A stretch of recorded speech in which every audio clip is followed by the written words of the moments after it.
And we're here again for episode 24 of Whale Club Hangouts. We got another familiar face, so it's Zane Tackett over at BFX. It's been a while, Zane. Hope you were able to enjoy your summer. I've had a great summer, but yeah, I'm happy to be back with you guys, and looking forward to talking about some good BitFinex stuff.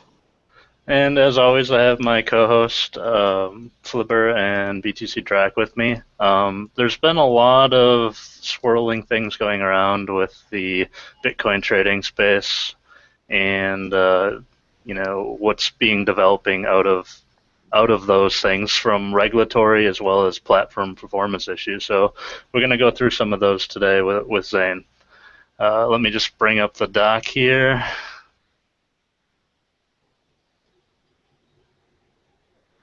All right, so I think one of the things that's been going around Reddit quite a bit lately is surrounding a lot of the stuff coming out of the CFTC.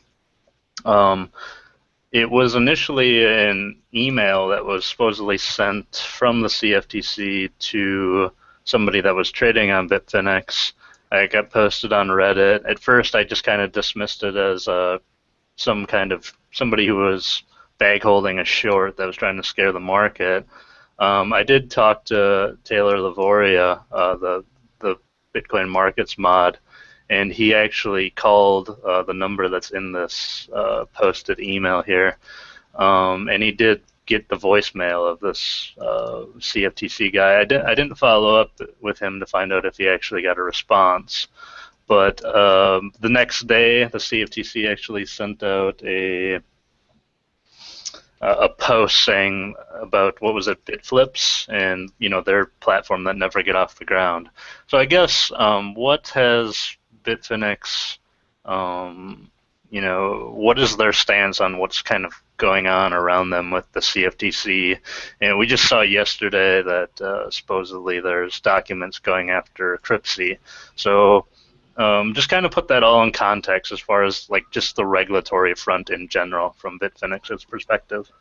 Yeah, of course. So we always try to stay at the forefront of regulation, make sure that we're compliant. And as soon as the CFTC thing came out, even though it hasn't been verified about Bitfinex, the email, we got in touch with the CFTC. We sent them an email, and we have heard back from them. And right now, there's nothing formal happening. Everything is informal, and they're just trying to figure out, what Bitfinex is, how we work, and just trying to get some preliminary information. But right now, there's nothing formal happening, and yeah, we're just speaking with them.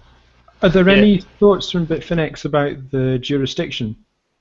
Because but in our announcement, if you look on the announcements page, we kind of talked about how the swaps, it wasn't really a good term for what we offer, and it was kind of decided 3 years ago, when the regulations weren't really on the mind of people within the Bitcoin industry.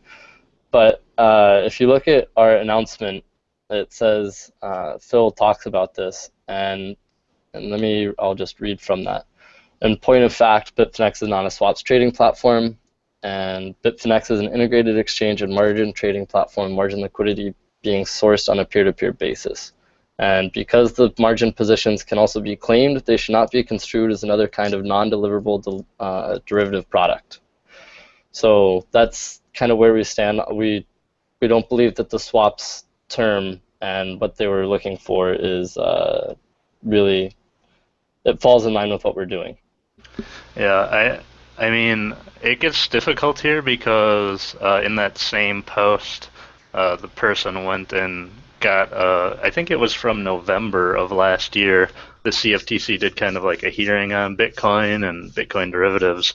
And I mean, they got the line right out of here. Bitfinex, the firm offers total return swaps. Well, yeah, they got that right off of our website because it was on our website. I mean, if they just loaded up our website and took one glance, that's all that would need for them to make that statement. And if they didn't look into it any further, then that's not really their fault, because they're saying, look, this website is saying that they're offering this. We've gone ahead and updated that terminology to show that that is actually incorrect. But So I Zane, don't think that statement means anything. specifically from BitFinex's point of view, I mean, you say that you want to remain regular in compliance with regulation, but from what jurisdiction's point of view? Because I mean, you're not a US company, so. Yes, but that doesn't mean that we're exempt from all U.S. regulations. For example, with the BIT license. When the BIT license came out, we did take measures to make sure that we were compliant with it by not offering our services to New York residents. Well, Okay. not all of our services. They can still use some.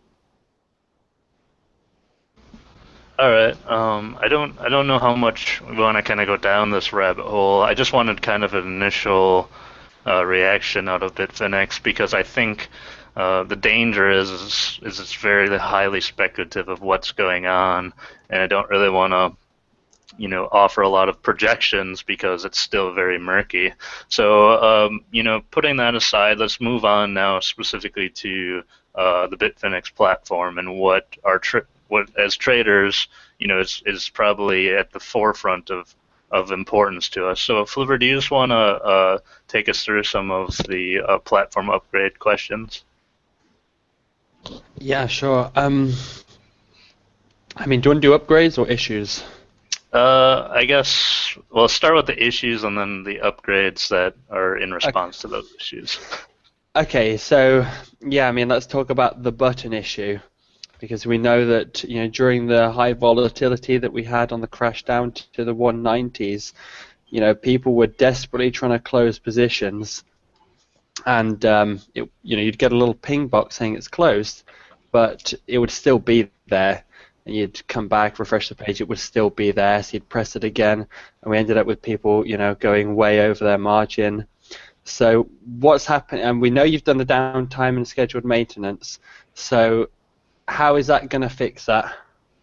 So there are a few things here. One is that when we went down for the scheduled maintenance, that was to make upgrades to our infrastructure, which will allow us to cut down on lag.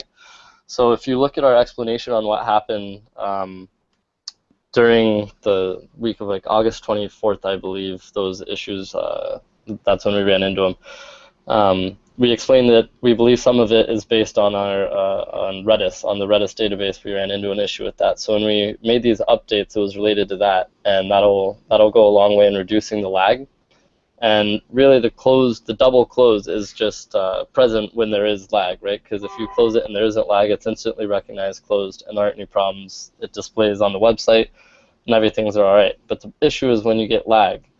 Then you hit close, you don't see it going through, and you panic and keep hitting close. Right now, what we have set up is a system so that as soon as you hit close, it updates the state and lets you know that the position is closing. If you click it again, then you're alerted that the position is closing, we've received the order, and that it's working on being processed. Furthermore, to go ahead and fix this, when you look at beta, everything on the trading page is now updated via WebSocket, so it's real time. So any database lag won't affect that, and as the data on there is being pulled directly from the trading engine. So that'll go a long way in solving the close button problem, because the data that you will be seeing is live. Vix, do you want to show the image of how this is going to work on the new system and how it's going to stop people double spending, whatever? The image, the droplet that I sent you guys, that isn't what's going to be on the new system. That's what's already in place. That's been in place since I don't know. I think 4 or 5 days after the issues on August 24th. Okay. Well, I think as long as we're talking about that specific date, can you bring some clarity as far as kind of the resolution process? We've seen a lot of banter back and forth between people that feel that Finex is to blame for the loss, and we heard a little bit from Giancarlo on TeamSpeak. But I mean, can you just bring some overall clarity of what ended up coming out of that, and how the customer platform relationship has been since then? So when you say people feel that BitFinex is to blame for the loss, you mean the price going down? Well, I don't think Bitcoiners are really, especially the trader types, are going to, be that conspiratorial. They're more looking at the fact that they wanted to get out of a position. They panicked. They clicked the button multiple times, only to have it reverse the position. Like the close wasn't close, as we All were right. moving Okay. past this. So the main issue there would be lag, right? Because the user is getting stale data, which causes them to panic. Once they panic, they'll double click, they'll do whatever, and that's what the issue is based on, is lag. So to fix this, one thing that we've done, which you can try out on beta.bitfinex.com, just send us an email at beta@bitfinex.com first. Is we moved everything to WebSockets. So all the data that you're seeing on the trading page is all real time. It's live. So as soon as you hit the close button, you're going to get a real time update for what's going on there. So when we don't have lag, you don't have to worry about your position not closing because you can still see it there, and then you start clicking close because everything will be updated in real time. You could close, you're updated right as it happens, and we'll still have the other system in place as well, just in case. So that'll be a vast improvement in the user experience. Like the order book will be updating Mm-hmm. Yep. based in real So time. It's fantastic. yeah, if you check out that site, you'll see that the page is much more active. The order book, you see a lot of activity. Everything's changing, and then one other thing that you'll see is the trades. We've now added the printout of the trades, the recent trades that have been made, and that's also updated in real time. So as soon as the trade's made, you'll see it through the trades table. Very good. Yeah, I'm just looking at it right now. I mean, this is the standard site. Click, wait, wait, wait, wait some more, and then this is the beta. So a little quicker there, and yeah, I've been noticing it. So, That's beautiful. yeah, So the WebSockets will go a long way in fixing a lot of issues. The data will be received directly from the trading engine. It'll be live. It'll be in real time. Obviously, that's nice from a user's perspective on user experience and user interface because you're getting a live order book. You're getting a live page that's updated. But it also goes a long way in fixing issues like lag, fixing issues like the double close, and things like that. And the other thing that is on beta, if you guys want to check it out, is a outward-facing WebSocket API that people can plug into. Right now, it's read-only though. and I guess like what from the customer compensation aspect of it during that whole event. I heard a lot of the cases from many people, and generally I agree with them. When close doesn't mean close, and it means something else. Um, I feel for them that they lost on that aspect of it. The markets will move, but if they're trying to close a position, clearly that was their intention. If they lost on a corresponding position that was opened, I do believe in compensation there, and I'll let Flibber and Drac weigh in on that as well. Do you want Flipper and Jack to go first or me to respond? Uh, Go ahead, Drac, as long as you're ready. Well, I mean, I made my views quite clear at the time, and what's impressive is that, I mean, I don't know how individuals got compensated, and I know that was a very difficult time, but what's impressive is that Bitfinex clearly has, pulled out the stops and has been trying in earnest to address these issues. So that's very encouraging. I mean, I don't know what people think we do all day, but there are a lot of people that are spending their entire time trying to get these issues fixed. I spend pretty much all my time on Reddit, Twitter, TradingView, Telegram, all those things, trying to monitoring for issues that we can get solved and help people out. We're not malicious. We're not trying to hurt our traders. We're trying to build the best platform we can. And so when you guys complain about things, it doesn't fall on deaf ears. Sure. I mean, the the real kind of concern I had at the time was that, I mean, okay, it's a really bad experience for people, but also when the platform is kind of malfunctioning so badly, then that's ultimately very bad, and can eat into your operational costs and potentially be a liability for the entire company. So that you've dealt with it in a very, you actually dealt with the issue. So that's very good. I mean, when all those problems were happening, I think on Sunday night I got home at like 1 a.m.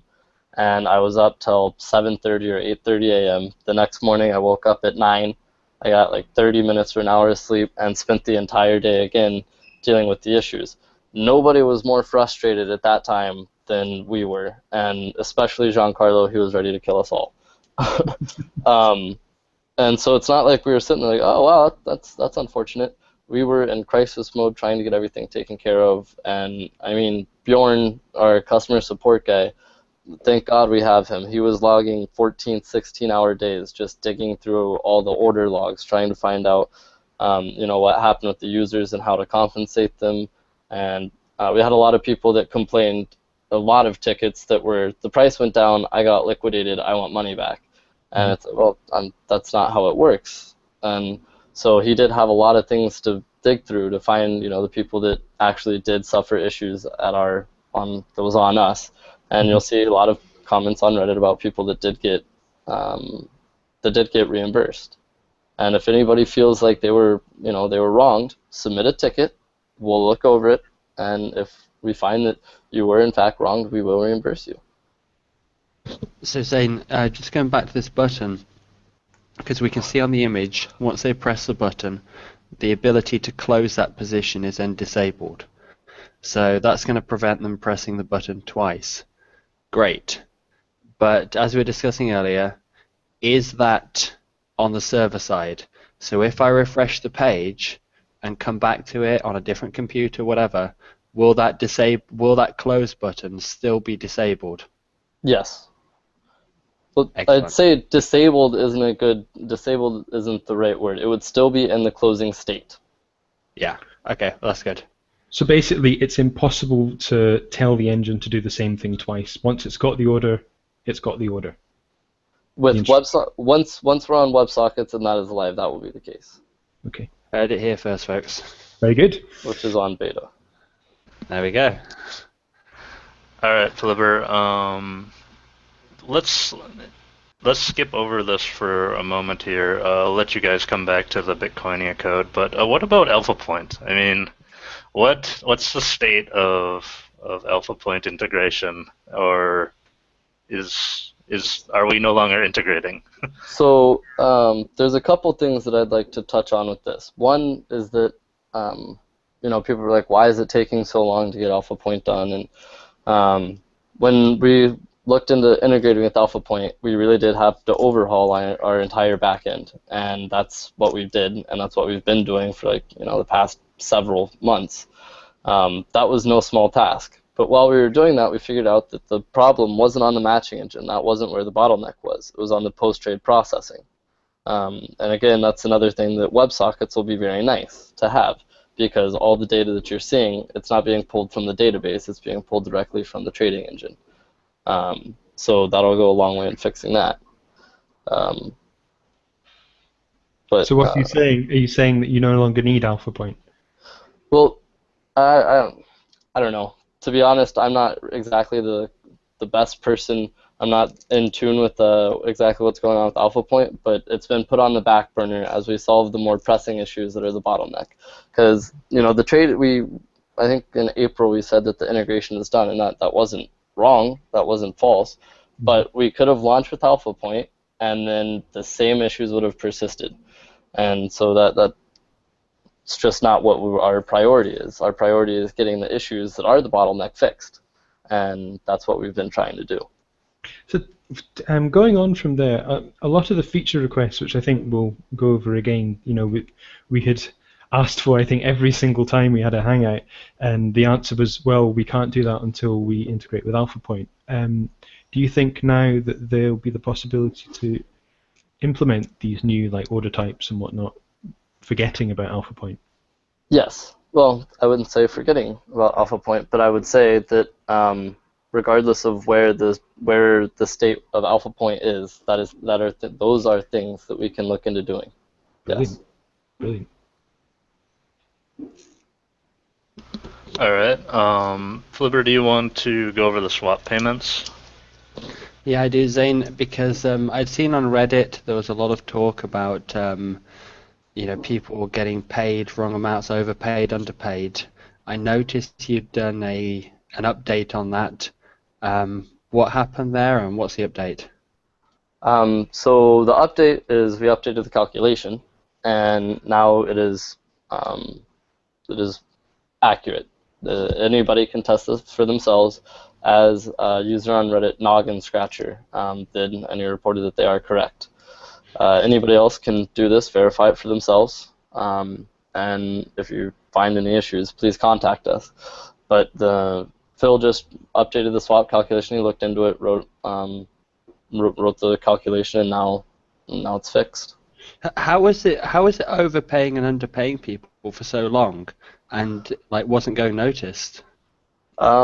I think that it got worse as time went on. I don't know how that happened, but because when I first started at BitFinex, we didn't have any reports of it, and the people that do keep logs of their swap payments, people like Noggin Scratcher, also hadn't brought it up, and so I don't know what changed. I don't know what happened to exacerbate the problem, but it obviously was.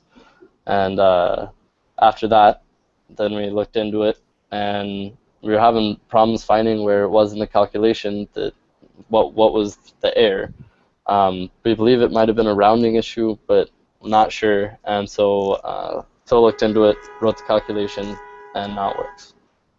Cool. Let's go on to these accusations and on Reddit. Because there's been a lot since the CFTC thing. There's been a lot of BitFinex bashing, and the one thing that keeps coming up is this Bitcoinica code. I mean, it's obviously a bit ridiculous. Do you want to clarify that here? Yes, absolutely. I'd love to. So, did any of you guys use Bitcoinica? No. That was before my time. Before mine too. All right. So the basis of BitFinex's trading is we use swaps, right? Peer-to-peer based liquidity, or peer-to-peer source liquidity. That is not how Bitcoinica did it. You mean lending? You mean you use lending, correct? Oh, yes. That's a very good catch, or margin funding. Habit, I guess. I need to break that.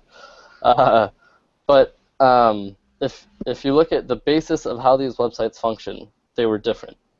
And so I think that the argument that we come from them is, to be honest, a little bit ridiculous. They're saying that we have the same problems that they had, and if that's true, then why haven't somebody used the open source Bitcoinica, or what was made public, the Bitcoinica source code, and use those same exploits on BitFinex?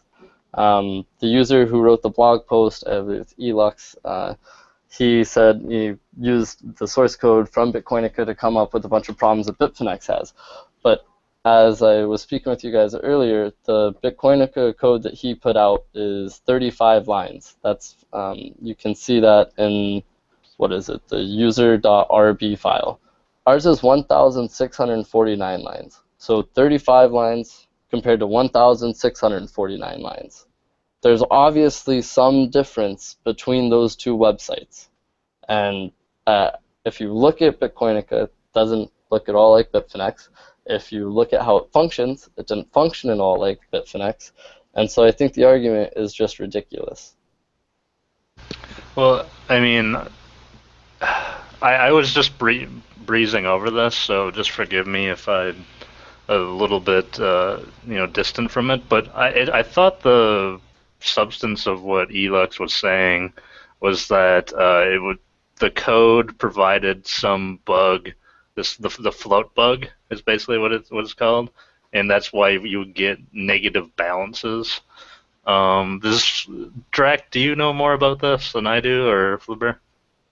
I didn't read the particular post, but I mean, just because two websites share a similar calculation issue doesn't mean anything. I mean, if they're using floats are notoriously difficult. to handle monetary amounts in programming.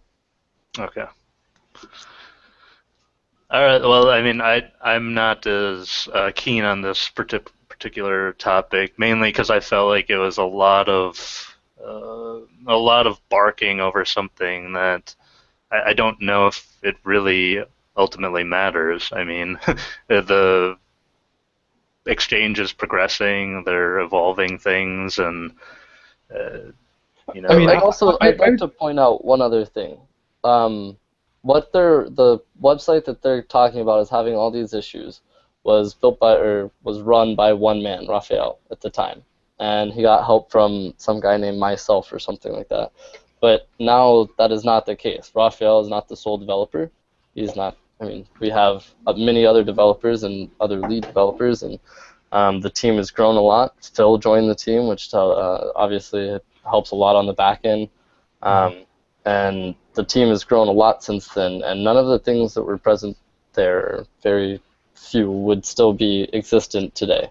BitFinex has grown a ton in the 3 years since whatever they're referring to took place. well, absolutely. I mean, I would go as far as saying, because I mean, I'm been quite familiar for a couple of years with the story of the Bitcoiniker issue, and I mean, I can say categorically there is no Bitcoiniker code running BitFinex. That whatever is running now is a completely different system, and whatever was published on Reddit, I didn't read it, is just absolute poppycock. Hey, Zane. Yeah. I mean, there's nothing on the website about the BitFinex team. We know you've come from OKCoin, 100 plus employees, whatever. People don't really know anything about the BitFinex team because it's just absent off the site. Do you just want to give like the users out there a little bit of a rundown as to why the team is so great over there at BitFinex? Sure. When I joined, since I've joined, I think only a couple others have joined. But we have one guy, Drew, who's now actually going to start interacting a little bit more on Reddit. He's already made a comment, and he kind of leads our front end development. And I work with. He's probably the person on the team that I work the closest with, and the speed at which he gets things done, the quality of what he does, and I mean how easy it is to work with him is better than anything I had at OKCoin, and I can say that with 100% confidence. I do think that the teams at Bitcoin or OKCoin and BitFinex are very different. I mean, OKCoin had 130 employees when I left. When I joined, it was 60 employees, and they have 60 developers. And so they can kind of rush a bunch of things and get them done real quick and get it out. But I think that the quality of what they do isn't quite as high. At least that's what I've had in my experience working with Drew. And granted that I am not a tech person, so I'm looking at mostly UI, UE on the front end because I don't want to vouch for something that I can't get into and look at the back end. But so we have Drew, and then we have Phil, who deals with most of the database in the back end. And I think you guys have talked with Phil quite a bit. I think most people know Phil or know of Phil, and he's obviously very talented. He's got a lot of experience working on Wall Street, and he knows what he's doing. Not only that, he has good contacts, and so our database consultants and everything like that are top of the line. The other developers that we have, I mean, Raphael obviously built this thing, so it's good to work with him. He's got a lot of knowledge about Bitcoin and a lot of knowledge he knows BitFinex inside out. And the rest of the team, they mostly do a back end, which I can't really help you guys with too much, or I can't really speak on that too much. But from what I've seen, one of the guys, Paulo, who worked on WebSockets a lot, he's great and gets things done. And I just don't have anything bad to say about any of the people that I've dealt with here. It's been a great experience from the ground up. Well, there have been road bumps. I'm not saying that we haven't had any issues. I realize that we have, but everybody has issues, and we're working as hard as we can to get it fixed. Zane, like Bitfinex's problems is, I mean, Bitfinex was just a victim of its own success. The exchange grew far more quickly than your ability to keep up with the demand, and then it just became very difficult and unmanageable. So you sounds like you're getting it under control now, which is very encouraging. I think a lot of the problem was, I think Nomad kind of touched on this, it's just scalability. And the issues that we've run into over the past few months have been moving the system over to a much more scalable code base, over to something that we can use in the future and kind of build up a lot easier. And that wasn't an easy task. And it took a lot of time, and it took a lot of work, and we did hit some speed bumps along the way. But the light is there at the end of the tunnel, and I mean, you can see with beta that we're getting there with WebSockets, and that'll do a lot to fix the issues that we faced. Lately, with upgrading our Redis and updating that and getting our databases improved, we're making a lot of the right steps, I think. I don't know if this is actually on the the schedule, but what actually did you do over the weekend during the maintenance period? We were updating a lot of our infrastructure, and so this isn't really my specialty, but hold on, I'm going to look at something real quick that I wrote down for this, and I can tell you. So what we did is we improved on our queuing and started to use clustering, and this will better handle scaling and speed improvements, and then we upgraded our Redis, and those were a few of the changes that we made.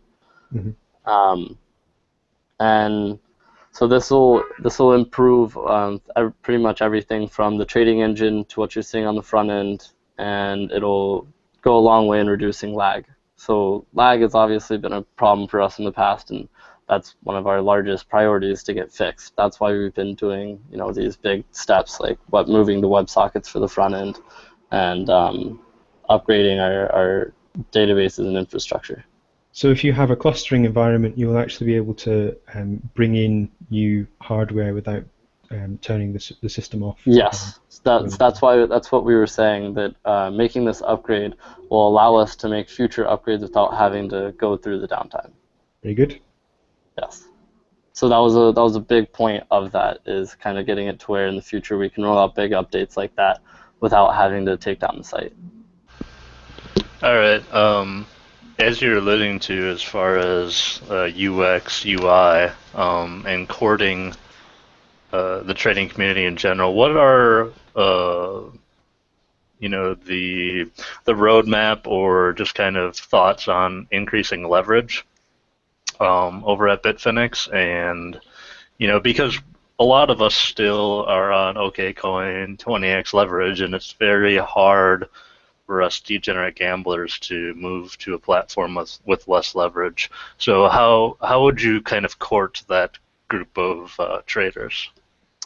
I think it's hard because there's always one subset that's just going to go for the high leverage. When I was working at OKCoin, we started at 10x for the futures, and then other people were moving to 20x. We're like, all right, I think we can handle 20x. So we went to 20x, and then you have people like 796 went to 50x, and OKCoin obviously chose not to follow that.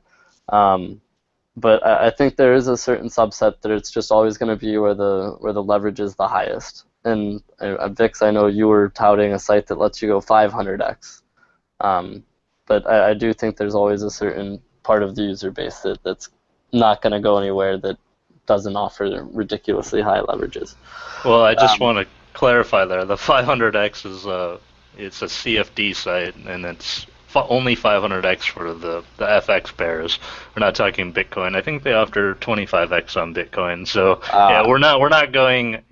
We haven't seen north of 50x on any Bitcoin product that I know of. I think actually somebody told me eToro has 100x.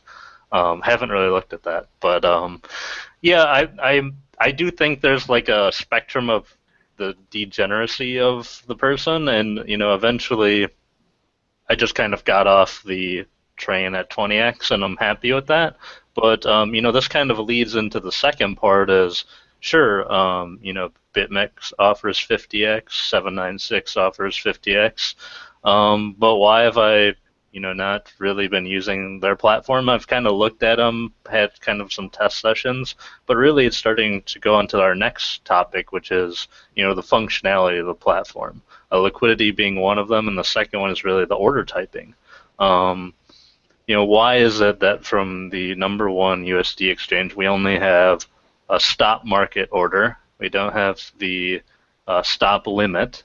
And then why can't we add with those either stop markets or stop limits a place to put basically an OCO, right, where you have your limit, your stop in place when that order fills, as well as your take profit.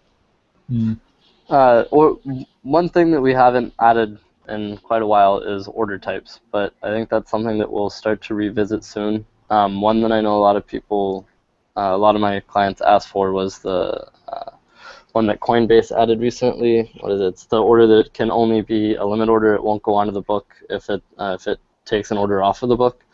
So that's one that we'll be looking to do. I know a lot of people have talked about icebergs, so that's one that we can look to do. But I think a lot of our time was spent on, like I said, updating the backend, updating the databases, and getting this WebSockets ready for launch. I think once we get all that done, we can start focusing on some other things.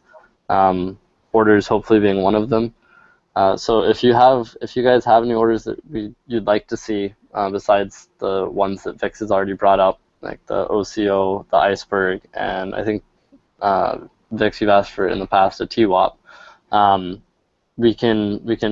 We'll look into that. If you have any that I didn't just mention, please send me an email with what you're looking for, and we'll be looking into orders hopefully here soon. Right. Yeah, I think what has opened the eyes of some Bitcoiners is using platforms like MT4 when they were trading FX during the continued kind of Bitcoin stale doldrums, where you can just place like I was saying, either a stop market, stop limit with the stop loss and take profit right in there. It's been pretty handy. So I think that's really kind of number one. I mean, icebergs are always great. I have not been a real big user of TWAP, but it's certainly another feather that Bitcoin could, or BitFinex could put in their hat as far as an algo order type that they're offering. I think bringing in icebergs the way OKCoin does it would really help sort of smooth out the order execution on BitFinex, because it's it's got a lot worse recently. It's very sort of stop and starty. It's not smooth, compared to how it is on OKCoin Spot, for example. I agree, and I'd also say you get a lot of sideways on Finex followed by huge high volume candles that put in big wicks, and that's because there's only a stop market. I mean, how can we only have a stop market order? There must be a stop limit order, and like 3x is good if you're going to catch a knife falling down to 190, but I don't really want to be sitting there putting in 50 coin bids all the way down. I just want to set an iceberg and leave it to it. Yeah. If there's a priority order there, I think, Zane, it's definitely going to be a stop limit.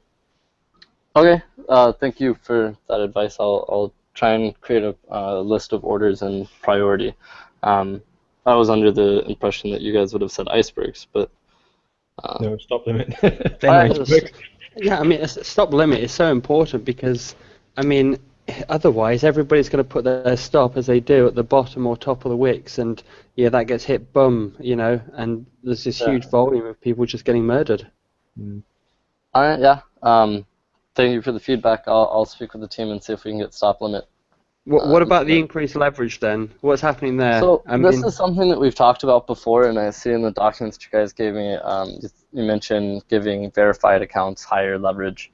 It is something that I think we do need to consider, but I think right now that adding higher leverage isn't exactly what we need. We need to finish the rollout of WebSockets. We need to get a lot of our core features down and make sure that they're working without any issues.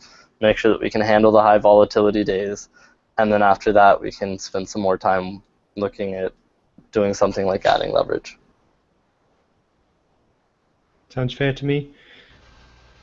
All right. And then, kind of, as we try to order those in priority from leverage to order types, and then, kind of an auxiliary. What about a mobile app? Is there some plans, down the road for something like that? Have you guys had much discussion about that? We've had a little bit of discussion about it, but I don't think it's really moved forward in quite a while. It's not, like I've said before, it's something that we want to do, but it just isn't very high on our priorities, because we do want to, like I was just saying, the same applies to what we were talking about with leverage. There are things that we need to get done first and make sure that the site is running through any conditions, and then after that we can look towards adding these kind of fluff features like an app. Just as an aside, if you were to develop a trading app in Qt, then it would compile on every mobile environment, so it'd be iPhone, Android, BlackBerry, etc. And it would also compile under Windows, Mac. So you can actually have a trading app which is a mobile app and also a desktop trading app, and you don't have the separate development times for each platform. I think it's really something you guys should consider. Interesting, yeah. I'll speak with the team and look into that. Thanks for the heads up. Qt. Qt. Yeah, and while we're talking about mobile, I mean, I think this is terrible. I mean, we know that mobile use is going up and up and up, like more and more. Just everybody is always carrying their mobile around all the time. And I personally couldn't live without the OKCoin mobile app. And everybody's got their phones on them all the time. I think it's so important, and we know Bitstamper's got one, OKCoin's got the best one out there. I mean, how can the #1 USD exchange out there for liquidity, not have a mobile app? I agree. That's terrible. And especially, the OKCoin mobile app, it just gives you so much freedom. You can set up some positions, set up some alarms, and if things go a bit haywire, you can wherever you are on the train, you can get into or out of a position. It's brilliant. Yeah, and the it's OKCoin app native too. kicks ass, no doubt about it. Exactly, it does, and people make a hell of a lot of use out of that. When you go out shopping and stuff, you can check the charts, put the EMAs, check the MACD, look at your account, balance, everything. And we're not talking about, I've optimized the website for mobile use. No, I want a native app, Yeah, I understand, and especially since a lot of our competitors have apps, I understand that, when you come to use us and we don't have an app, that it can be a pain in the ass, but it's something that we'd like to get done, and I think when we get over the hump of moving to a more scalable system that we've been trying to do for the past few months, it's something that we can more seriously look into. All right. Yeah, I think that pretty much covers what we're going to go over today. So, in closing, thanks for coming on, Zane. I know it's been a while. We tried to do these every month, but the summer gets long. Yeah. And, sometimes Bitcoiners need to attempt to have lives. Yeah, I understand. I mean, anytime you guys want to talk, I'm always around, and I'm always down to do one of these. So just let me know. Here, there is actually one thing that I'll share with you guys real quick before we go off, because it's kind of cool. Alrighty. I talked about one of the guys who works a lot on the back end, Paulo, and why I really like him. And it's one of the reasons is because he got this project done so fast. Let me try and share. Can I share a picture into the chat app? Or share my screen? Or? Yeah, put it on your screen. The best thing. Alright, hold on. Yeah, if not, I can put it on my screen. Okay. Alright. So you guys can see that. Alright, yep, we can see your screen. Yep. Okay. It's like a So you can see Bloomberg what that terminal is. there. Looks like Uh-huh. Bloomberg terminal. Yep. And you see this guy right here? Who's Uh, that? oh, yeah. Woo! I know it's not the biggest thing, but it is pretty awesome that we're listed on the Bloomberg terminal. And That as is you pretty can see, cool. we've been listed on there for a couple months now. But Brilliant. yeah, Huh. so that's some nice little tidbit that we can end on. All right. And I want to thank you, Zane, for coming on, and to my co-hosts, Flibber, BTC Drac. Next time, we'll bring it again, another exchange, another day.